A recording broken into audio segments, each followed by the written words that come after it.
दुनिया रे अनेक चर्च अछि एवं परस्पर को यह मध्य कही थांती जे से माने परमेश्वरଙ୍କ प्रकृत संतान अटंती। से माने दाबी करंती जे से माने परमेश्वरଙ୍କ संतान अटंती एवं आमे मध्य कही थौ जे आमे परमेश्वरଙ୍କ संतान अटु। तेबे परमेश्वरଙ୍କ प्रकृत संतान कि अटंती आम मध्य रे विचार करिबा निमंते कोन कही रहिबा उचित नुहे। आसंतु आमे रोमियो अध्याय 8 पद 12 को देखिबा जे परमेश्वर काहाकु तांको संतान कुहंती। रोमियो 8 12 रु 16। अतएव हे भाई माने आम्भे माने ऋणी किंतु शारीरिक स्वभाव अनुसार जीवन यापन करने शरीर निकट रे नुहे। कारण जदि शारीरिक स्वभाव अनुसार तुम्हें माने जीवन यापन कर तेबे अवश्य मरिबो, किंतु जदि आत्मांक द्वारा तुम्हें माने शरीरर कर्म सबु को विनाश कर तेबे जीवित हेबो। जेणु जेते लोक ईश्वरଙ୍କ आत्मांक द्वारा चालित हुवंती से माने ईश्वरଙ୍କ संतान। कारण तुम्हें माने पुनर्बार भय करिबा निमंते दासत्वर आत्मा पाई नहो किंतु पुत्रत्वर आत्मा पाई अछ। तो द्वारा आम्भे माने अब्बा पितः बोली डाकी थाउ। आम्भे माने ईश्वरଙ୍କ संतान बोली सही आत्मा स्वयं आम्भ मानक आत्मा सहित साक्ष्य प्रदान करंती। आउ जदि संतान तेबे उत्तराधिकारी। आम्भे माने कोन हेबा उचित? आमे उत्तराधिकारी हेबा उचित। उत्तराधिकारी शब्दर अर्थ उत्तराधिकारी अटे, हाँ ना? आउ जदि संतान तेबे उत्तराधिकारी अर्थात जदि ख्रीष्टଙ୍କ सहित गौरवान्वित मध्य हेबा निमंते आम्भे माने ताहांको सांगरे दुख भोग करू तेबे ईश्वरଙ୍କ उत्तराधिकारी और ख्रीष्टଙ୍କ सह उत्तराधिकारी अटू। पद 18 कारण मो विचार रे जो गौरव आम्भ मानक प्रति प्रकाशित हेबो ताहा तुलना रे एही वर्तमान कालर दुख भोग किछि हि नुहे। याहाकु कोनोसी जिनिस सहित तुलना करा जाई परिबो नहीं। परमेश्वरଙ୍କ राज्यर गौरव बहुत उज्ज्वल एवं विस्मयकर। जदियो एही पृथ्वी रे आम्भमानक जीवन क्लांतपूर्ण अटे, आम्भे माने आपणा घर परमेश्वरଙ୍କ अनंत राज्य को फेरिबा जोंठारे प्रतिदिन केवल आनंद एवं खुशी प्रवाहित हुए। शोक आयु वृद्धि विलाप एवं पीड़ा रहिबो नाही। जेतेबेले प्रेरित पाउल यह देखिले से जहा शिखिथिले एवं ताहांको भल परिवारर पृष्ठभूमि परमेश्वरଙ୍କ राज्यर तुलना रे किछि हि नुहे। तेणु करी परिश्रम एवं कष्टरे बारंबार जाग्रत हेबारे, क्षुधारे, उलंघतारे एवं एही समस्त अतिरिक्त से किपरि सुसमाचार प्रचार कले से खुशी एवं आनंदर सह प्रचार करिथिले। कारण परमेश्वरଙ୍କ अनंत राज्य ताहांको अपेक्षारे थिला। परमेश्वर कहिले जे आपण ओ मु समेत परमेश्वरଙ୍କ संतान माने ताहांको उत्तराधिकारी होई परिबे जे माने परमेश्वरଙ୍କ राज्यर उत्तराधिकार प्राप्त करिबे। तेबे आमे किपरि परमेश्वरଙ୍କ उत्तराधिकारी होई परिबा? यह जानिबा पई जे आमे किपरि परमेश्वरଙ୍କ उत्तराधिकारी होई परिबा, आसंतु आमे माने माथ्यू अध्याय 13 पद 10 को देखिबा। एथि उतारे शिष्य माने ताहांको पाखकु आसी पचारिले आपण काहेकि सेमानंको दृष्टांत द्वारा कथा कहुअछंती? जीसु उत्तर देले कारण स्वर्ग राज्यर निगूढ़ तत्व समूह जानिबा निमंते तुममानंको शक्ति दिया जाई अछि किंतु सेमानंको दिया जाई नहीं। आसंतु आमे पद 12 देखिबा। जेणु जाहार अछि ताहाकु दिया जिवो आ ताहार प्रचुर हेबो किंतु जाहार नहीं ताहा पाखरे जाहा अछि ताहा ही ताहाटारु निया जिवो। से माने देखु देखु देखंती नहीं और शुणु शुणु शुणंती नहीं कि बुझंती नहीं। एणु मु सेमानंको दृष्टांत द्वारा कथा कहुअछि। आउ जिसायंकर एही भाववाणी सेमानंको संबंधरे सफल हेउछि। तुम्हे माने शुणु शुणु शुणिबो किंतु कोनोसी प्रकारे बुझिबो नहीं, पुणी देखु देखु देखिबो किंतु कोनोसी प्रकारे ज्ञात हेबो नहीं। कारण एही लोकंकर हृदय जड़ हेला, से माने कानरे कष्टरे शुणिले आउ आपण आपण आखि बुझिले जेपरि से माने आखिरे देखिबे नहीं और कानरे शुणिबे नहीं आउ हृदय रे बुझिबे नहीं पुणी फेरी आसीबे नहीं आउ आम्भे सेमानंको सुस्थ करिबु नहीं। किंतु धन्य तुममानंको चक्षु जेणु ताहा देखे, धन्य तुममानंको कर्ण जेणु ताहा शुणे। जीसु दृष्टांत द्वारा कथा कहिले जहा द्वारा पृथ्वीर लोक माने सहजरे स्वर्गर समस्त रहस्य को बुझी पारिबे। जदियो वर्तमान समय रे समुद्र कूलर बाली परि अनेक चर्च अछि, तथापि जीसुंको दृष्टांत गुड़िक माध्यम रे आम्भमानंको जानिबा उचित जे परमेश्वरଙ୍କ उत्तराधिकारी केउठारे अछंती एवं परमेश्वरଙ୍କ उत्तराधिकारी पाखरे केउ प्रकार विश्वास अछि। ଯେପରି ଆମ୍ଭେମାନେ ପଢ଼ିଅଛୁ ଆମ୍ଭେମାନେ ଈଶ୍ୱରଙ୍କ ସନ୍ତାନ ବୋଲି ସେହି ଆତ୍ମା ସ୍ୱୟଂ ଆମ୍ଭମାନଙ୍କ ଆତ୍ମା ସହିତ ସାକ୍ଷ୍ୟ ପ୍ରଦାନ କରନ୍ତି। ବାଇବଲ ମାଧ୍ୟମରେ ଆମକୁ ଯାଞ୍ଚ କରିବା ଆବଶ୍ୟକ ଯେ ଆମେ ପରମେଶ୍ୱରଙ୍କ ସନ୍ତାନ ଅଟୁ, କିମ୍ବା ଯେଉଁମାନେ ରବିବାର ଆରାଧନା କରନ୍ତି ସେମାନେ ଅଟନ୍ତି କିମ୍ବା ଅନ୍ୟ କେହି ଅଟନ୍ତି। ଆସନ୍ତୁ ଆମେ ମାଥ୍ୟୁ ଅଧ୍ୟାୟ 13 ପଦ 34 ଦେଖିବା। ଏହି ସମସ୍ତ କଥା ଯୀଶୁ ଦୃଷ୍ଟାନ୍ତ ଦ୍ୱାରା ଲୋକ ସମୂହକୁ କହିଲେ, ଆଉ ଦୃଷ୍ଟାନ୍ତ ବିନା ସେ ସେମାନଙ୍କୁ କିଛି କହୁନଥିଲେ। ଯେପରି ଭାବବାଦୀଙ୍କ ଦ୍ୱାରା ଉକ୍ତ ଏହି ବାକ୍ୟ ସଫଳ ହୁଏ, ଆମ୍ଭେ ଆପଣା ମୁଖ ଫିଟେଇ ଦୃଷ୍ଟାନ୍ତ ଦ୍ୱାରା କଥା କହିବା, ଜଗତର ପତନାବଧି ଗୁପ୍ତ ବିଷୟ ସବୁ ବ୍ୟକ୍ତ କରିବା। ଯୀଶୁଙ୍କ ବ୍ୟବହୃତ ଅନେକ ଦୃଷ୍ଟାନ୍ତ ମଧ୍ୟରେ ଆଜି ଅବ୍ରାହମଙ୍କ ପରିବାରର ଦୃଷ୍ଟାନ୍ତ ମାଧ୍ୟମରେ ଯାହା ଲୁକ ଅଧ୍ୟାୟ 16ରେ ଲେଖା ଅଛି, ଆମେ ନିଶ୍ଚିତ କରିବା ଯେ ସ୍ୱର୍ଗ ରାଜ୍ୟର ସନ୍ତାନ ଏବଂ ଉତ୍ତରାଧିକାରୀ କିଏ ହେବେ। ଆସନ୍ତୁ ଆମେ ଲୁକ ଅଧ୍ୟାୟ 16 ପଦ 19 ଖୋଲିବା। ଜଣେ ଧନୀ ଲୋକ ଥିଲା। ସେ ବହୁମୂଲ୍ୟ ବସ୍ତ୍ର ପିନ୍ଧି ମହା ଆଡ଼ମ୍ବରରେ ପ୍ରତିଦିନ ଆମୋଦ ପ୍ରମୋଦ କରୁଥିଲା। କିନ୍ତୁ ତାହାର ଫାଟକ ପାଖରେ ଲାଜାର ବୋଲି ଜଣେ ଭିଖାରୀ ପଡ଼ି ରହିଥିଲା। ତାର ଦେହଯାକ ଘା ଭର୍ତ୍ତି ହୋଇଥିଲା। ସେ ସେହି ଧନୀ ଲୋକର ମେଜରୁ ପଡ଼ିବା ଅଇଁଠାରୁ କିଛି ଖାଇ ପେଟ ପୂରେଇବାକୁ ଆଶା କରୁଥିଲା, ଆଉ କୁକୁର ଗୁଡ଼ାକ ସୁଦ୍ଧା ଆସି ତାହାର ଘା ସବୁ ଚାଟୁଥିଲେ। କାଳକ୍ରମେ ସେହି ଭିଖାରୀଟି ମରିଗଲା ଓ ଦୂତମାନଙ୍କ ଦ୍ୱାରା ଅବ୍ରାହମଙ୍କ କୋଳକୁ ନିଆଗଲା। ପରେ ସେହି ଧନୀ ଲୋକ ମଧ୍ୟ ମରିଗଲା ଓ ସମାଧି ପାଇଲା। ଆଉ ସେ ନରକ ଯନ୍ତ୍ରଣାରେ କଲବଲ ହୋଇ ଉପରକୁ ଚାହିଁ ଦୂରରେ ଅବ୍ରାହମ ଓ ତାଙ୍କ କୋଳରେ ଲାଜାରକୁ ଦେଖିଲା। ସେଥିରେ ସେ ଡାକି କହିଲା, ହେ ପିତା ଅବ୍ରାହମ, ମୋତେ ଦୟାକରି ଲାଜାରକୁ ପଠେଇ ଦିଅନ୍ତୁ, ଯେପରି ସେ ପାଣିରେ ଆପଣା ଅଙ୍ଗୁଳିର ଟିପ ବୁଡ଼େଇ ମୋର ଜିଭକୁ ଥଣ୍ଡା କରେ, କାରଣ ମୁଁ ଏହି ନିଆଁରେ କଲବଲ ହେଉଅଛି। ଧନୀ ଲୋକ ଏବଂ ଲାଜାର ମୃତ୍ୟୁବରଣ କଲେ। ଏହାପରେ ଲାଜାର କାହା କୋଳକୁ ଚାଲିଗଲେ? ଅବ୍ରାହମଙ୍କ କୋଳକୁ। କିନ୍ତୁ ଧନୀ ଲୋକ କେଉଁଠାକୁ ଗଲେ? ସେ ନରକକୁ ଗଲା। ଯେତେବେଳେ ନରକରେ ଧନୀ ବ୍ୟକ୍ତି ଅବ୍ରାହମଙ୍କ କୋଳରେ ଲାଜାରଙ୍କୁ ଦେଖିଲା, ସେ ଉତ୍ସାହର ସହିତ କହିଲା, ହେ ପିତା ଅବ୍ରାହମ, ମୋତେ ଦୟାକରି ଲାଜାରକୁ ପଠେଇ ଦିଅନ୍ତୁ, ଯେପରି ସେ ପାଣିରେ ଆପଣା ଅଙ୍ଗୁଳିର ଟିପ ବୁଡ଼େଇ ମୋ ଜିଭକୁ ଥଣ୍ଡା କରେ, କାରଣ ମୁଁ ଏହି ନିଆଁରେ କଲବଲ ହେଉଅଛି। ଏହିପରି ଭାବରେ ସେ ଅବ୍ରାହମକୁ ଡାକି କହିଲା, ଆତ୍ମିକ ଜଗତରେ ପରମେଶ୍ୱରଙ୍କ ଛଡ଼ା ଅନ୍ୟ କେହି ପିତା ହୋଇପାରିବେ ନାହିଁ। କିନ୍ତୁ ଏଠାରେ ଲୁକ ଅଧ୍ୟାୟ 16 ପଦ 23ରେ କୁହାଯାଇଛି ଯେ ସେ ନରକ ଯନ୍ତ୍ରଣାରେ କଲବଲ ହୋଇ ଉପରକୁ ଚାହିଁ ଦୂରରେ ଅବ୍ରାହମ ଓ ତାଙ୍କ କୋଳରେ ଲାଜାରକୁ ଦେଖିଲା। ଏହି ବାକ୍ୟରେ ପିତା ପରମେଶ୍ୱର କହିବା ପରିବର୍ତ୍ତେ ସେ କ'ଣ କହିଲା? ସେ କହିଲା, ପିତା ଅବ୍ରାହମ। ତେବେ ଏହି ଦୃଷ୍ଟାନ୍ତରେ ଅବ୍ରାହମ ପ୍ରକୃତରେ କାହାକୁ ଦର୍ଶାଏ? ସେ ପରମେଶ୍ୱରଙ୍କୁ ପ୍ରତିନିଧିତ୍ୱ କରେ। ଆତ୍ମିକ ଦୁନିଆରେ ପରମେଶ୍ୱରଙ୍କ ଛଡ଼ା ଅନ୍ୟ କେହି ପିତା ହୋଇପାରିବେ ନାହିଁ। ପିତା ପରମେଶ୍ୱର ଅଟନ୍ତି। ତେବେ ଯୀଶୁ କାହିଁକି ଧନୀ ବ୍ୟକ୍ତିଙ୍କ ଦ୍ୱାରା ପିତା ପରମେଶ୍ୱର କହିବା ପରିବର୍ତ୍ତେ ପିତା ଅବ୍ରାହମ କହି ପରମେଶ୍ୱରଙ୍କୁ ଅବ୍ରାହମଙ୍କ ସହିତ ସମ୍ବନ୍ଧିତ କଲେ? ଏହି ଭାଗଟି ଅତ୍ୟନ୍ତ ଗୁରୁତ୍ୱପୂର୍ଣ୍ଣ। ବାଇବଲରେ ଗୁରୁତ୍ୱପୂର୍ଣ୍ଣ ସତ୍ୟ ଅବ୍ରାହମଙ୍କ ପରିବାରରେ ଲୁକାୟିତ ଅଛି, ଯାହା ମାଧ୍ୟମରେ ଆମେ ଜାଣିପାରିବା ଯେ ପରମେଶ୍ୱରଙ୍କ ରାଜ୍ୟର ଉତ୍ତରାଧିକାରୀ କିଏ ହୋଇପାରିବେ। ଆସନ୍ତୁ ଆମେ ସେହି ରହସ୍ୟ ଜାଣିବା। ପରିଶେଷରେ ଅବ୍ରାହମଙ୍କ ପରିବାରର ଉତ୍ତରାଧିକାରୀ କାହାକୁ ଦର୍ଶାଇଥାଏ? ପରମେଶ୍ୱରଙ୍କ ରାଜ୍ୟର ଉତ୍ତରାଧିକାରୀକୁ ପ୍ରତିନିଧିତ୍ୱ କରିଥାଏ। ଯେହେତୁ ଅବ୍ରାହମ ପରମେଶ୍ୱରଙ୍କୁ ଦର୍ଶାଇଥାଏ, ଅବ୍ରାହମଙ୍କ ପରିବାର ପରମେଶ୍ୱରଙ୍କ ପରିବାରକୁ ଦର୍ଶାଇଥାଏ। ଆଦି ପୁସ୍ତକ ଅଧ୍ୟାୟ 15 ଅନୁଯାୟୀ ଅବ୍ରାହମ ବୃଦ୍ଧ ହେବା ସମୟରେ ତାଙ୍କ ଉତ୍ତରାଧିକାରୀଙ୍କ ବିଷୟରେ ଚିନ୍ତା କରିଥିଲେ। ଅବ୍ରାହମ ଚିନ୍ତିତ ଥିଲେ, କାରଣ ସେହି ସମୟ ପର୍ଯ୍ୟନ୍ତ ଅବ୍ରାହମ ନିଃସନ୍ତାନ ଥିଲେ। କିନ୍ତୁ ତାଙ୍କ ପରିବାରରେ ବଢ଼ିଥିବା ଇଲିଏଜର ନାମକ ଏକ ଦାସ ଥିଲେ।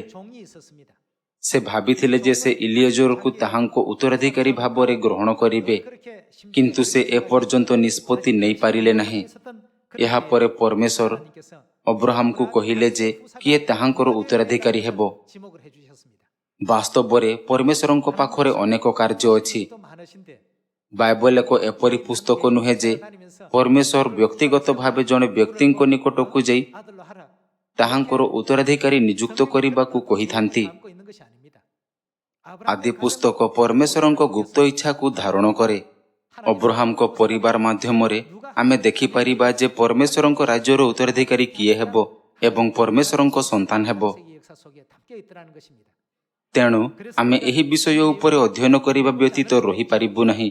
ଆସନ୍ତୁ ଆମେ ଆଦି ପୁସ୍ତକ ଅଧ୍ୟାୟ 15 ପଦ 1 ଦେଖିବା। ସେହି ଘଟଣା ଉତ୍ତାରେ ଦର୍ଶନ ଦ୍ୱାରା ସଦାପ୍ରଭୁଙ୍କର ବାକ୍ୟ ଅବ୍ରାମଙ୍କ ନିକଟରେ ଉପସ୍ଥିତ ହେଲା। ହେ ଅବ୍ରାମ, ଭୟ କର ନାହିଁ, ଆମ୍ଭେ ତୁମ୍ଭର ଢାଳ ଓ ମହାପୁରସ୍କାର ସ୍ୱରୂପ। ତହିଁରେ ଅବ୍ରାମ ଉତ୍ତର ଦେଲେ, ହେ ପ୍ରଭୁ ସଦାପ୍ରଭୁ, ମୁଁ ତ ନିଃସନ୍ତାନ ହୋଇ ପ୍ରସ୍ଥାନ କରୁଅଛି। ପୁଣି ଦମେସ୍କୀୟ ଏଲିଏଜର ମୋ ଗୃହର ଧନାଧିକାରୀ ଅଟେ।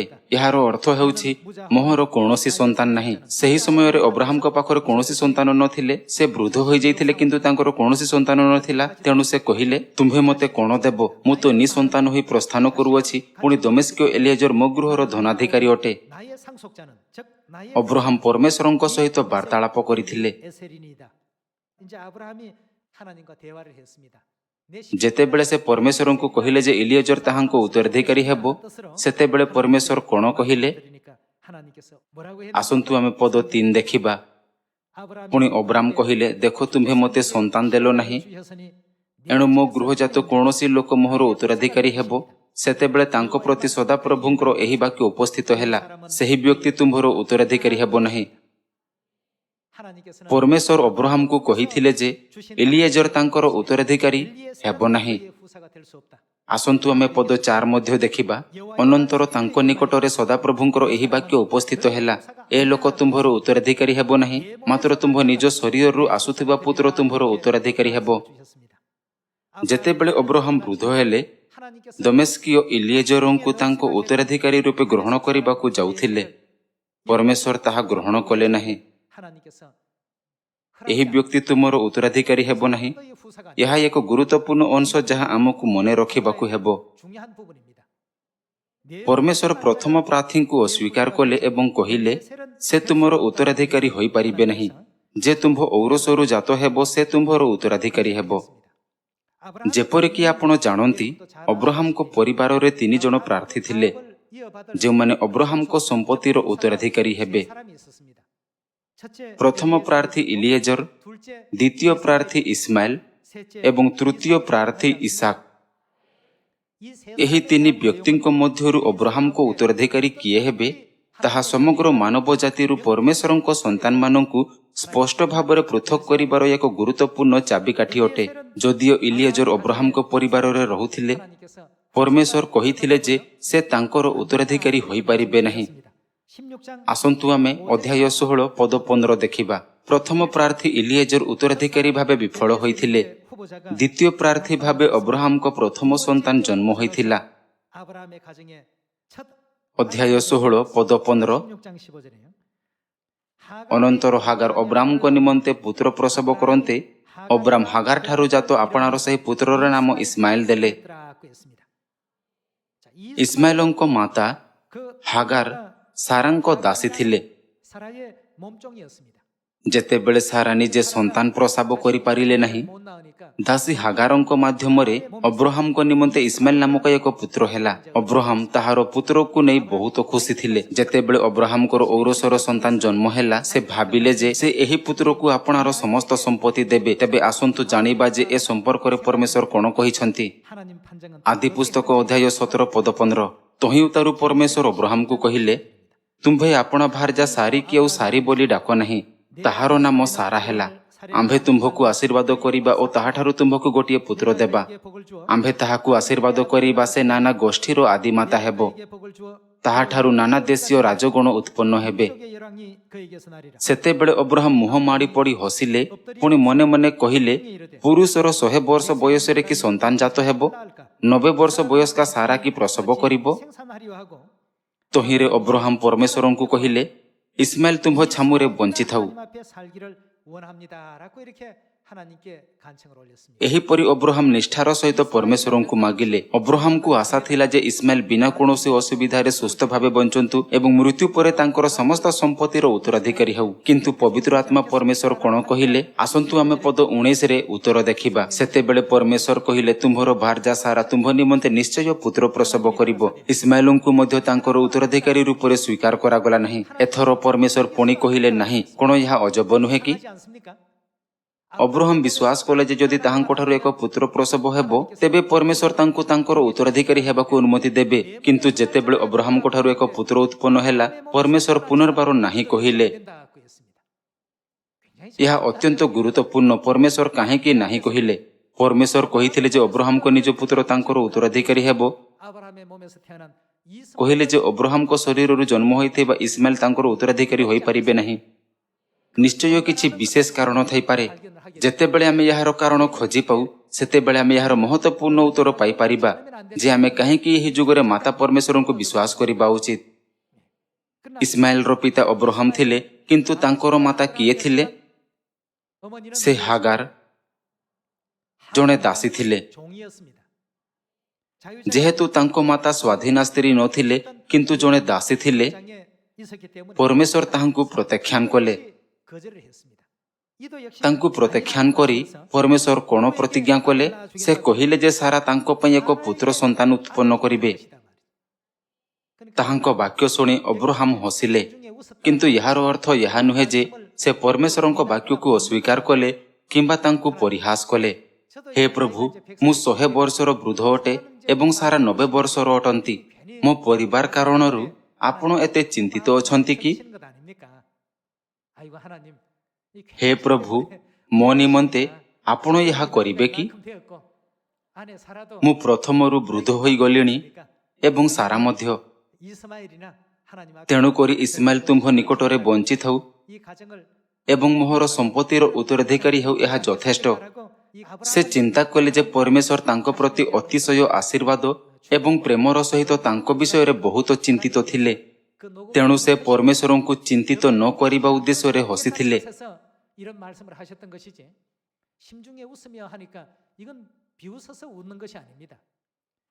ପରମେଶ୍ୱର ଅବ୍ରାହମଙ୍କ ନିବେଦନ ଅନୁଯାୟୀ ଆଗକୁ ବଢ଼ିଲେ ନାହିଁ, କାରଣ ଅବ୍ରାହମଙ୍କ ପରିବାରର ଉତ୍ତରାଧିକାରୀ ଭାବରେ କିଏ ମନୋନୀତ ହେବେ ତାହା ଏକ ଗୁରୁତ୍ୱପୂର୍ଣ୍ଣ ବିଷୟ ଅଟେ, ଯାହାଦ୍ୱାରା ନିର୍ଣ୍ଣୟ କରାଯାଇଥାଏ ଯେ କେଉଁମାନେ ସ୍ୱର୍ଗର ଲୋକ ହେବେ ଏବଂ ପରମେଶ୍ୱରଙ୍କ ପ୍ରକୃତ ସନ୍ତାନ ହେବେ। ସେଥିପାଇଁ ପରମେଶ୍ୱର କହିଲେ ଯେ ଇସ୍ମାଏଲ ମଧ୍ୟ ଉତ୍ତରାଧିକାରୀ ନୁହନ୍ତି। ଯଦ୍ୟପି ଇସ୍ମାଏଲ ଅବ୍ରାହମଙ୍କଠାରୁ ଉତ୍ପନ୍ନ ହେଲା, ସେ ଯୋଗ୍ୟ ବିବେଚିତ ହେଲା ନାହିଁ। ତେବେ ଅବ୍ରାହମଙ୍କ ଉତ୍ତରାଧିକାରୀ ହେବା ପାଇଁ କାହାଠାରୁ ଜନ୍ମ ହେବା ଉଚିତ? ସାରାଙ୍କଠାରୁ ଜନ୍ମ ହେବା ଉଚିତ।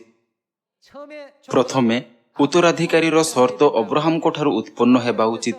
ଯଦ୍ୟପି ଇସ୍ମାଏଲ ଅବ୍ରାହମଙ୍କଠାରୁ ଉତ୍ପନ୍ନ ହେଲା, କିନ୍ତୁ ପରମେଶ୍ୱର କହିଲେ ନାହିଁ, କାରଣ ଉତ୍ତରାଧିକାରୀ ସାରାଙ୍କଠାରୁ ଉତ୍ପନ୍ନ ହେବା ଉଚିତ। ତେବେ ସେହି ପୁତ୍ର ଯିଏକି ଅବ୍ରାହମ ଏବଂ ସାରାଙ୍କଠାରୁ ଜନ୍ମ ହୋଇଥାଏ କ'ଣ ହେବ? ଉତ୍ତରାଧିକାରୀ। ଆଦି ପୁସ୍ତକରେ ଅନେକ ଗୁରୁତ୍ୱପୂର୍ଣ୍ଣ ସତ୍ୟ ଅଛି। ଏହା କେବଳ ଗୋଟିଏ ପରିବାରର ଇତିହାସ ନୁହେଁ। ଆସନ୍ତୁ ଆମେ ପଦ 16 ପୁନର୍ବାର ଦେଖିବା। ଆମ୍ଭେ ତାହାଙ୍କୁ ଆଶୀର୍ବାଦ କରିବା, ଏ ତାହାଠାରୁ ତୁମ୍ଭକୁ ଗୋଟିଏ ପୁତ୍ର ଦେବା। ଆମ୍ଭେ ତାହାକୁ ଆଶୀର୍ବାଦ କରିବା, ସେ ନାନା ଗୋଷ୍ଠୀର ଆଦିମାତା ହେବ। ତାହାଠାରୁ ନାନା ଦେଶୀୟ ରାଜଗଣ ଉତ୍ପନ୍ନ ହେବେ। ସେତେବେଳେ ଅବ୍ରାହମ ମୁହଁ ମାଡ଼ି ପଡ଼ି ହସିଲେ, ପୁଣି ମନେ ମନେ କହିଲେ, ପୁରୁଷର 100 ବର୍ଷ ବୟସରେ କି ସନ୍ତାନ ଜାତ ହେବ? 90 ବର୍ଷ ବୟସ୍କା ସାରା କି ପ୍ରସବ କରିବ? ତହିଁରେ ଅବ୍ରାହମ ପରମେଶ୍ୱରଙ୍କୁ କହିଲେ, ଇସ୍ମାଏଲ ତୁମ୍ଭ ଛାମୁରେ ବଞ୍ଚିଥାଉ। ସେତେବେଳେ ପରମେଶ୍ୱର କହିଲେ, ତୁମ୍ଭର ଭାର୍ଯ୍ୟା ସାରା ତୁମ୍ଭ ନିମନ୍ତେ ନିଶ୍ଚୟ ପୁତ୍ର ପ୍ରସବ କରିବ, ପୁଣି ତୁମ୍ଭେ ତାହାର ନାମ ଇସାକ ରଖିବ।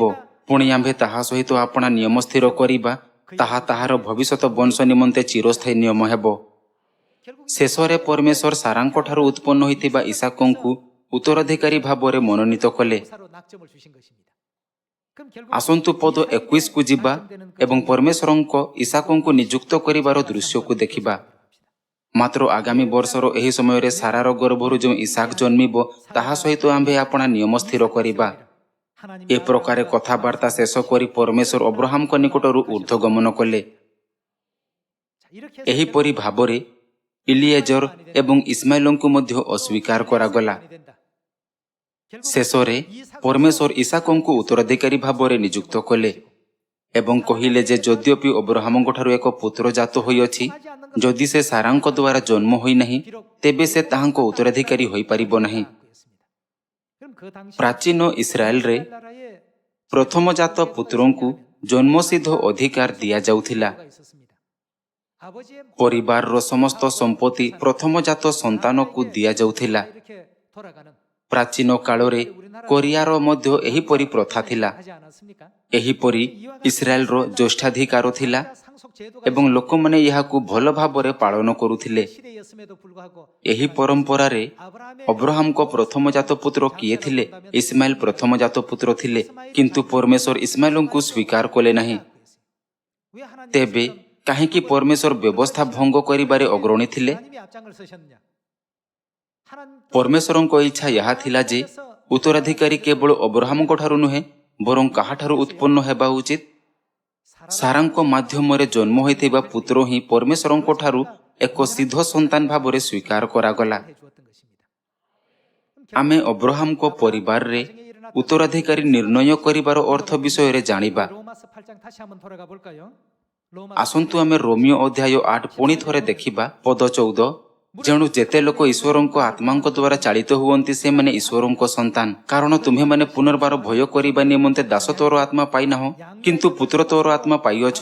ତଦ୍ୱାରା ଆମ୍ଭେମାନେ ଅବା ପିତଃ ବୋଲି ଡାକିଥାଉ। ଆମ୍ଭେମାନେ ଈଶ୍ୱରଙ୍କ ସନ୍ତାନ ବୋଲି ସେହି ଆତ୍ମା ସ୍ୱୟଂ ଆମ୍ଭମାନଙ୍କର ଆତ୍ମା ସହିତ ସାକ୍ଷ୍ୟ ପ୍ରଦାନ କରନ୍ତି। ଆଉ ଯଦି ସନ୍ତାନ, ତେବେ ଈଶ୍ୱରଙ୍କ ଉତ୍ତରାଧିକାରୀ ଓ ଖ୍ରୀଷ୍ଟଙ୍କ ସହ ଉତ୍ତରାଧିକାରୀ ଅଟୁ। ଆମ୍ଭେମାନେ କ'ଣ ହେବା ଉଚିତ? ଆମେ ଉତ୍ତରାଧିକାରୀ ହେବା ଉଚିତ। କାହାର ଉତ୍ତରାଧିକାରୀ ହେବା ଉଚିତ? ପରମେଶ୍ୱରଙ୍କ ଉତ୍ତରାଧିକାରୀ। ଯେତେବେଳେ ଆମେ ଅବ୍ରାହମଙ୍କ ପରିବାରର ଇତିହାସକୁ ଦେଖିବା, ତେବେ ଅବ୍ରାହମ ପରମେଶ୍ୱରଙ୍କୁ ଦର୍ଶାଇଥାଏ। ଏହାର ଅର୍ଥ ହେଉଛି ଯେ ଅବ୍ରାହମଙ୍କ ଉତ୍ତରାଧିକାରୀ ପରମେଶ୍ୱରଙ୍କ ଉତ୍ତରାଧିକାରୀଙ୍କୁ ଦର୍ଶାଉଅଛି। ପରମେଶ୍ୱରଙ୍କ ରାଜ୍ୟର ଉତ୍ତରାଧିକାରୀ ଏବଂ ସନ୍ତାନ ହେବା ପାଇଁ ଆମ୍ଭମାନଙ୍କୁ ଅବ୍ରାହମଙ୍କ ପରିବାର ଇତିହାସକୁ କେବେ ବି ଭୁଲିଯିବା ଉଚିତ ନୁହେଁ। ଯେତେବେଳେ ଆମେ ଏହି ବିଷୟ ଦ୍ୱାରା ଦେଖିବା, ତେବେ ଆମେ ଜାଣିପାରିବା ଯେ ଶେଷରେ କିଏ ପରମେଶ୍ୱରଙ୍କ ସନ୍ତାନ ଭାବରେ ସ୍ୱୀକୃତି ପ୍ରାପ୍ତ ହୋଇପାରିବ। ଏଲିଏଜର ତାହାଙ୍କ ପିତା ଏବଂ ମାତା ଉଭୟ ଦାସ ଥିଲେ। ପୁରାତନ ନିୟମର ସମୟରେ ଯଦି ପିତାମାତା ଦାସ ଥିଲେ, ସେମାନଙ୍କର ସନ୍ତାନମାନେ ମଧ୍ୟ ଦାସର ପଦ ଧାରଣ କରି ଦାସ ପରି ଜୀବନଯାପନ କରୁଥିଲେ। ଇଲିଏଜରଙ୍କ ପିତା ଜଣେ ଦାସ ଥିଲେ ଏବଂ ତାହାଙ୍କ ମାତା ମଧ୍ୟ ଜଣେ ଦାସୀ ଥିଲେ। ପରମେଶ୍ୱର ଇଲିଏଜର ବିଷୟରେ ନାହିଁ କହିଲେ। ପରମେଶ୍ୱର କହିଲେ, ଯିଏକି ଅବ୍ରାହମଙ୍କ ନିଜ ସନ୍ତାନ ତାହାର ଉତ୍ତରାଧିକାରୀ ହେବ। ଦ୍ୱିତୀୟ ପ୍ରାର୍ଥୀ ଇସମାଏଲଙ୍କ ପିତା ଅବ୍ରାହମ ଜଣେ ସ୍ୱତନ୍ତ୍ର ବ୍ୟକ୍ତି ଥିଲେ, କିନ୍ତୁ ତାହାଙ୍କ ମାତା ହାଗାର ଜଣେ ଦାସୀ ଥିଲେ। ପରମେଶ୍ୱର ପୁଣି ଥରେ କହିଲେ ନାହିଁ। ଶେଷରେ ଇସାକ ଉତ୍ତରାଧିକାରୀ ହେଲେ। ତାହାର ପିତା ଅବ୍ରାହମ ଥିଲେ, କିନ୍ତୁ ଏହା ବ୍ୟତୀତ ଇସାକ ଉତ୍ତରାଧିକାରୀ ହେବାର ସବୁଠାରୁ ନିର୍ଣ୍ଣାୟକ କାରକ କ'ଣ ଥିଲା? ସେ ତାହାଙ୍କ ମାତା ଥିଲେ। ସେହି ସମୟରେ ଯେତେବେଳେ ପ୍ରାରମ୍ଭିକ ବ୍ୟବସ୍ଥା କଠୋର ଥିଲା, ଅବ୍ରାହମଙ୍କ ପ୍ରଥମ ପୁତ୍ର ଇସମାଏଲ ଥିଲେ। ତେବେ ଉତ୍ତରାଧିକାର ଅଧିକାର ଯାହା ଇସମାଏଲଙ୍କୁ ଦିଆଯିବା ଉଚିତ ଥିଲା, କାହିଁକି ଇସାକକୁ ଦିଆଗଲା? ପରମେଶ୍ୱର ଏହା ଉପରେ ଗୁରୁତ୍ୱ ଦେଇଛନ୍ତି। ଯଦି ଉତ୍ତରାଧିକାରର ଅଧିକାର ସମ୍ପୂର୍ଣ୍ଣ ଭାବେ ପିତାଙ୍କ ଉପରେ ନିର୍ଭରଶୀଳ ହୋଇଥାନ୍ତା, ତେବେ ସ୍ୱାଭାବିକ ଭାବରେ ଇସମାଏଲ ଉତ୍ତରାଧିକାରୀ ହେବା ଉଚିତ ଥିଲା। ଇସମାଏଲଙ୍କ ପାଖରେ ଯୋଗ୍ୟତା ଥିଲା। ସେ ପ୍ରଥମ ଜାତ ଥିଲା, ଇସାକ ଠାରୁ ବଡ଼ ଥିଲା ଏବଂ ସୁସ୍ଥ ଏବଂ ଶକ୍ତିଶାଳୀ ଥିଲେ। ଯଦିଓ ଇସମାଏଲ ଉତ୍ତରାଧିକାରୀ ଅଧିକାର ପାଇବା ପାଇଁ ଯଥେଷ୍ଟ ଯୋଗ୍ୟ ଥିଲେ, ତଥାପି ପରମେଶ୍ୱର ତାହାଙ୍କୁ ଅସ୍ୱୀକାର କଲେ। କିନ୍ତୁ ଶେଷରେ ପରମେଶ୍ୱର କାହାକୁ ବାଛିଥିଲେ? ଆମ୍ଭମାନଙ୍କୁ, ଯେଉଁମାନେ ଏହି ଯୁଗରେ ପରମେଶ୍ୱରଙ୍କ ସନ୍ତାନ ଅଟନ୍ତି, ମାତା ପରମେଶ୍ୱରଙ୍କ ବିଷୟରେ ସତ୍ୟକୁ ଜଣାଇବା ନିମନ୍ତେ ପରମେଶ୍ୱର କାହାରିକୁ ମଧ୍ୟ ମାତାଙ୍କ ବିନା ଅବ୍ରାହମଙ୍କ ଉତ୍ତରାଧିକାରୀ ହେବାକୁ ଅନୁମତି ଦେଲେ ନାହିଁ, ଯଦିଓ ତାହାଙ୍କ ପାଖରେ ଉଚିତ ଯୋଗ୍ୟତା ହେଉନା କାହିଁକି। ଏହା କେବଳ ଅବ୍ରାହମଙ୍କ ପରିବାରରେ ଘଟିଥିବା ଏକ ବ୍ୟକ୍ତିଗତ ଇତିହାସ ନୁହେଁ, କିନ୍ତୁ ଏଥିରେ ଏକ ଗୁରୁତ୍ୱପୂର୍ଣ୍ଣ ବିଷୟବସ୍ତୁ ଅଛି, ଯାହା ମାଧ୍ୟମରେ ପରମେଶ୍ୱର ନିର୍ଣ୍ଣୟ କରନ୍ତି ଯେ ପରମେଶ୍ୱରଙ୍କ ସନ୍ତାନ କିଏ ଅଟନ୍ତି। ଯେତେବେଳେ ଅନେକ ସମ୍ପ୍ରଦାୟ ଦାବି କରନ୍ତି ଯେ ସେମାନେ ପରମେଶ୍ୱରଙ୍କ ସନ୍ତାନ ଅଟନ୍ତି, ଅନ୍ୟ ଶବ୍ଦରେ ଏଲିଏଜର, ଯାହାର ପିତା ଏବଂ ମାତା ସମସ୍ତେ ଦାସ ଥିଲେ, ସେହି ଲୋକମାନଙ୍କୁ ଦର୍ଶାଇଥାଏ ଯେଉଁମାନେ ପିତା ପରମେଶ୍ୱର ଏବଂ ମାତା ପରମେଶ୍ୱରଙ୍କୁ ବିଶ୍ୱାସ କରନ୍ତି ନାହିଁ। ଆଜି ଏପରି ଅନେକ ଲୋକ ଅଛନ୍ତି ଯେଉଁମାନେ ପିତା ପରମେଶ୍ୱର କିମ୍ବା ମାତା ପରମେଶ୍ୱରଙ୍କୁ ବିଶ୍ୱାସ କରନ୍ତି ନାହିଁ। ପରବର୍ତ୍ତୀ ଇସମାଏଲ ସେହି ଲୋକମାନଙ୍କୁ ପ୍ରତିନିଧିତ୍ୱ କରେ ଯେଉଁମାନେ ପିତା ପରମେଶ୍ୱରଙ୍କୁ ଜାଣନ୍ତି କିନ୍ତୁ ମାତା ପରମେଶ୍ୱରଙ୍କୁ ବିଶ୍ୱାସ କରନ୍ତି ନାହିଁ। ଆଜି ଏହି ସଂସାରରେ ଅନେକ ଚର୍ଚ୍ଚ ଦାବି କରନ୍ତି ଯେ କେବଳ ପିତା ପରମେଶ୍ୱର ଅଛନ୍ତି। ଏପରି ଲୋକମାନେ ଇସମାଏଲ ପରି ଅଟନ୍ତି। ପରମେଶ୍ୱର କହନ୍ତି ଯେ ଏହି ପ୍ରକାର ଲୋକ ମଧ୍ୟ ତାହାଙ୍କ ଉତ୍ତରାଧିକାରୀ ନୁହନ୍ତି। ଯାହାର ଅର୍ଥ ସେମାନେ ପରମେଶ୍ୱରଙ୍କ ସନ୍ତାନ ନୁହନ୍ତି।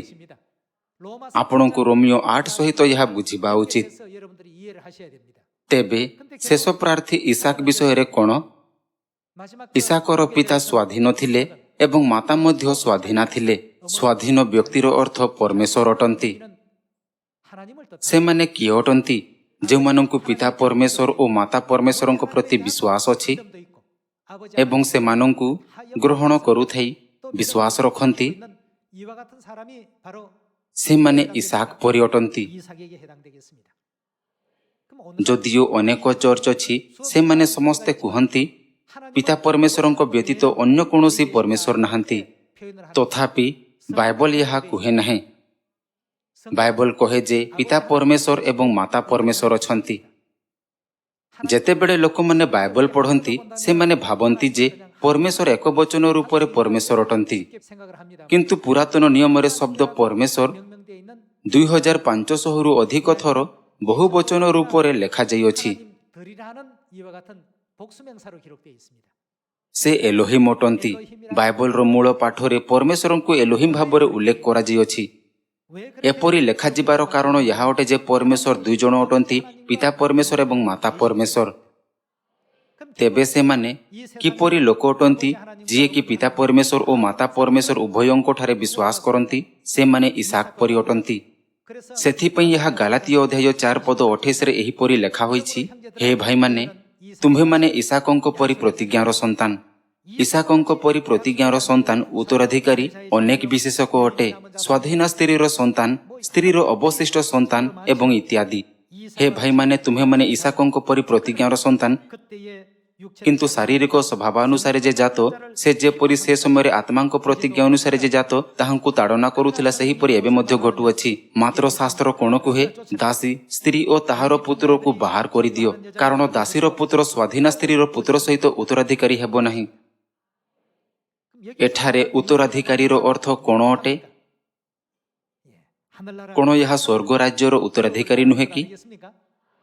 ଆସନ୍ତୁ ଆମେ ପଦ 31 ଦେଖିବା। ଅତଏବ ଭାଇମାନେ, ଆମ୍ଭେମାନେ ଦାସୀର ସନ୍ତାନ ନୁହଁ, କିନ୍ତୁ ସ୍ୱାଧୀନା ସ୍ତ୍ରୀର ସନ୍ତାନ। ସନ୍ତାନ ସେହି ସ୍ତ୍ରୀକୁ ଯିଏକି ତାହାକୁ ଜନ୍ମ ଦେଇଅଛି କ'ଣ ଡାକିଥାଏ? ମାତା। ଅବଶ୍ୟ ମାତା ଅଟେ। ଏପରି ଶିକ୍ଷା ନୂତନ ନିୟମର ସତ୍ୟରେ ଅଛି। କିନ୍ତୁ ସଂସାରର ଅନେକ ଲୋକ କୁହନ୍ତି, କ'ଣ ବାଇବଲରେ କୌଣସି ମାତା ଅଛନ୍ତି କି? ହଁ, ମାତା ଅଛନ୍ତି। ଆସନ୍ତୁ ଆମେ ପଦ 26କୁ ଯିବା। କିନ୍ତୁ ଉର୍ଦ୍ଧ୍ୱସ୍ଥ ଜେରୁସାଲେମ ସ୍ୱାଧୀନା, ସେ ଆମ୍ଭମାନଙ୍କ ଜନନୀ। ମାଥ୍ୟୁ ଅଧ୍ୟାୟ 6:9ରେ ପରମେଶ୍ୱରଙ୍କୁ ଆମ୍ଭମାନଙ୍କ ପିତା ଭାବରେ ପ୍ରକାଶ କରାଯାଇଛି। ହେ ଆମ୍ଭମାନଙ୍କର ସ୍ୱର୍ଗସ୍ଥ ପିତା। ଗାଲାତୀୟ ଅଧ୍ୟାୟ 4:26ରେ ଉର୍ଦ୍ଧ୍ୱସ୍ଥର ଅର୍ଥ ସ୍ୱର୍ଗରେ। ତେବେ ଆମ୍ଭେମାନେ କହିପାରିବା, ହେ ଆମ୍ଭମାନଙ୍କର ସ୍ୱର୍ଗୀୟ ମାତା। ମାଥ୍ୟୁ ଅଧ୍ୟାୟ 6:9ରେ ଯୀଶୁ କହିଲେ, ଅତଏବ ତୁମ୍ଭେମାନେ ଏହି ପ୍ରକାରେ ପ୍ରାର୍ଥନା କର, ହେ ଆମ୍ଭମାନଙ୍କ ସ୍ୱର୍ଗସ୍ଥ ପିତା, ତୁମ୍ଭ ନାମ ପବିତ୍ର ବୋଲି ମାନ୍ୟ ହେଉ। ତୁମ୍ଭର ରାଜ୍ୟ ଆସୁ, ଯେପରି ସ୍ୱର୍ଗରେ ସେପରି ପୃଥିବୀରେ ତୁମ୍ଭର ଇଚ୍ଛା ସଫଳ ହେଉ। ପ୍ରଭୁଙ୍କ ପ୍ରାର୍ଥନା ଯାହା ଯୀଶୁ ଶିକ୍ଷା ଦେଇଥିଲେ, ହେ ଆମ୍ଭମାନଙ୍କର ସ୍ୱର୍ଗସ୍ଥ ପିତା ଶବ୍ଦରୁ ଆରମ୍ଭ ହୋଇଥାଏ। ଗାଲାତୀୟ ଅଧ୍ୟାୟ 4ରେ ଆମ୍ଭମାନଙ୍କର ମାତା ଯିଏକି ଉର୍ଦ୍ଧ୍ୱରେ ଅଛନ୍ତି, ତାହା ଏକବଚନ ଅଟେ, ଆମ୍ଭମାନଙ୍କର ସ୍ୱର୍ଗୀୟ ମାତା। ସର୍ବଶେଷରେ ବାଇବଲରେ ପିତା ପରମେଶ୍ୱର ଏବଂ ମାତା ପରମେଶ୍ୱର ଅଛନ୍ତି। ପରମେଶ୍ୱର ଏହା ସ୍ପଷ୍ଟ ଭାବରେ ଉଲ୍ଲେଖ କରିଛନ୍ତି। ଆସନ୍ତୁ ଆମେ ସେହି ଲୋକମାନଙ୍କ ନିମନ୍ତେ ଯେଉଁମାନେ ବିଶ୍ୱାସ କରନ୍ତି ନାହିଁ ଆଉ ଏକ ପଦକୁ ଦେଖିବା। ଆସନ୍ତୁ ଆମ୍ଭେମାନେ ଆଦି ପୁସ୍ତକ ଅଧ୍ୟାୟ 1:26କୁ ଦେଖିବା। ଏଥିଉତାରୁ ପରମେଶ୍ୱର କହିଲେ, ଆମ୍ଭେମାନେ ଆପଣା ପ୍ରତିମୂର୍ତ୍ତିରେ ଆପଣା ସଦୃଶ୍ୟରେ ମନୁଷ୍ୟର ନିର୍ମାଣ କରୁ। ମନୁଷ୍ୟକୁ ନିର୍ମାଣ କରିବା ଅର୍ଥ ମନୁଷ୍ୟକୁ ସୃଷ୍ଟି କରିବା ଅଟେ, ହଁ ନା? ଯେତେବେଳେ ପରମେଶ୍ୱର ମନୁଷ୍ୟର ସୃଷ୍ଟି କଲେ, ସେ ଏପରି କହିଲେ ନାହିଁ, ମୁଁ ମନୁଷ୍ୟକୁ ସୃଷ୍ଟି କରିବି, କିନ୍ତୁ କହିଲେ ଆମ୍ଭେମାନେ ନିର୍ମାଣ କରିବା। ଏହା ଏକ ଗୁରୁତ୍ୱପୂର୍ଣ୍ଣ ଅଂଶ ଅଟେ। ସେମାନେ ଜଳଚର ମତ୍ସ୍ୟଗଣ ଓ ଖେଚର ପକ୍ଷୀଗଣ ଓ ପଶୁଗଣ ଓ ସମସ୍ତ ପୃଥିବୀ ଓ ଭୂମିରେ ଗମନଶୀଳ ସବୁ ଉରଗାମୀ ଜନ୍ତୁ ଉପରେ କର୍ତ୍ତୃତ୍ୱ କରିବେ। ପରମେଶ୍ୱର ମନୁଷ୍ୟକୁ ଆପଣା ପ୍ରତିମୂର୍ତ୍ତିରେ ସୃଷ୍ଟି କଲେ। ପରମେଶ୍ୱର କାହାକୁ ସୃଷ୍ଟି କରିଛନ୍ତି? ସେ ପୁରୁଷ ଓ ସ୍ତ୍ରୀ ସୃଷ୍ଟି କଲେ।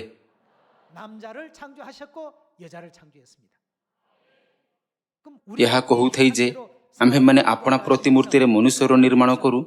परमेश्वर आपणा प्रतिमूर्ति रे पुरुष सृष्टि कले एवं आपणा प्रतिमूर्ति रे स्त्री सृष्टि कले। आसंतु आम्भेमाने एक अनुलिपि जंत्ररू बाहुरुथिबा फोटो विषय रे चिंता करिबा। जदि नकल उपरे जणे पुरुष एवं जणे स्त्री अछंती तेबे आपण मूल चित्र विषय रे जानि पारिबे कि नहीं? आहा, मूल चित्र रे जणे पुरुष एवं जणे स्त्री थिबे। आपण याहाकु न देखि मूल चित्र को जानि पारिबे नहीं कि? अवश्य आपण जानि पारिबे। जेतेबेले परमेश्वर आपणा प्रतिमूर्ति रे मनुष्य को सृष्टि कले सेतेबेले पुरुष सृष्टि हैला। परमेश्वर आपणा प्रतिमूर्ति अनुसार पुरुष को निर्माण कले एवं परवर्ती परमेश्वर आपणा प्रतिमूर्ति अनुसार स्त्री को निर्माण कले। तेबे आपण जानि पारिबे जे परमेश्वरଙ୍କ पाखरे केउ प्रतिमूर्ति अछि, होना? जदि आमे पुरुष प्रतिमूर्ति रो परमेश्वरଙ୍କୁ पिता कहिथाउ तेबे स्त्री प्रतिमूर्ति रो परमेश्वरଙ୍କୁ कोन कहिबा उचित? माता। एहीपरि विश्वास थिबा लोक माने इसाक परि प्रतिज्ञार संतान अटंती। पवित्र आत्माଙ୍କ द्वारा एहीपरि लोकमानଙ୍କର साक्ष्य दिया जाए। से माने किए? से माने परमेश्वरଙ୍କ संतान। कारण एपरि संतान माने उत्तराधिकारी अटंती जो माने स्वर्ग राज्यर उत्तराधिकारी हेबे। सेथिपई आमे खुशी अटु। एपरिकी जेतेबेले आमे समीरण रे एवं पृथ्वीर प्रांत पर्यंत सुसमाचार प्रचार करिबाकु जाऊ सेतेबेले मध्ये आममानଙ୍କ पाखरे साहस एवं आत्मविश्वास अछि। कारण परमेश्वर जिए कि कहिले आम्भे तुम्भकु बलवान करिबा एवं तुम्भकु सहाय्य करिबा आममानଙ୍କର पिता एवं माता अटंती। आम्भे माने जिए कि पिता परमेश्वर एवं माता परमेश्वरଙ୍କ ठारे विश्वास करूअछु इसाकଙ୍କ परि संतान अटु। आम्भे अनंत स्वर्गर राज्यर संतान एवं परमेश्वरଙ୍କ संतान अटु। आममानଙ୍କୁ परित्राण एवं परमेश्वरଙ୍କ राज्य विषय रे टिकिए मध्ये संदेह करिबार कोनोसी आवश्यकता नाही। मु आशा करे जे आमे शेष पर्यंत आममानଙ୍କର विश्वास को बजाय रखिबु एवं निजको विश्वास रे समर्पित करिबु। धन्यवाद एवं परमेश्वर आपनଙ୍କୁ आशीर्वाद करंतु।